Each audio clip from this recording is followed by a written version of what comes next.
कहा जाता है कि दुनिया के एक किनारे पर एक बड़ी दीवार मौजूद है।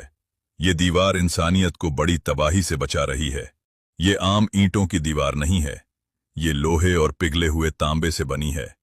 इस दीवार के पीछे याजूज और माजूज कैद हैं। वो इंसानों ही की नस्ल से हैं, मगर वो बहुत ज्यादा तबाही फैलाते हैं। ये दीवार हजरत जुल्करनैन अलैहिस्सलाम ने बनाई। वो एक नेक और आदिल बादशाह थे।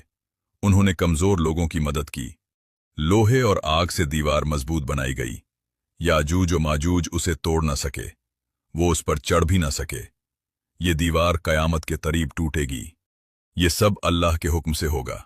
वे नदियों का पानी पी जाते थे और आबाद बस्तियों को इस तरह उजाड़ देते थे जैसे वहां कभी कोई आबादी रही ही न हो। न कोई तलवार उन्हें रोक सकती थी और न ही कोई मजबूत दरवाजा। उनका डर इतना ज्यादा था कि लोगों ने जुल्करनैन के सामने अपनी सारी दौलत रख दी और कहा, ए जुल्करनैन, हम आपको सोना, माल और कर देने को तैयार हैं, बस हमारे और उनके बीच एक दीवार बना दीजिए। लेकिन जुल्करनैन कोई लालची राजा नहीं थे। उन्होंने कहा, जो ताकत मुझे मेरे रब ने दी है वो तुम्हारे माल से कहीं बेहतर है। फिर उन्होंने लोगों से पैसे नहीं बल्कि मेहनत और ताकत मांगी और कहा कि तुम अपनी शारीरिक शक्ति से मेरी मदद करो। इसके बाद उन्होंने लोहे की एक मजबूत दीवार बनाने का हुक्म दिया। लोग पहाड़ों से लोहे के बड़े बड़े टुकड़े लाए। आग जलाई गई और लोहे को लाल गरम किया गया।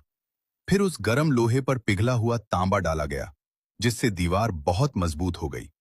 जब काम पूरा हुआ तो दो पहाड़ों के बीच एक चिकनी और सख्त लोहे की दीवार खड़ी थी, जिस पर याजूज माजूज न चढ़ सके और न ही उसे तोड़ सके।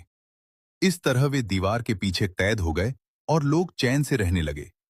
जुल्करनैन ने कहा कि ये सब उनकी ताकत से नहीं बल्कि अल्लाह की रहमत से हुआ है और ये दीवार तब तक कायम रहेगी जब तक अल्लाह चाहेगा।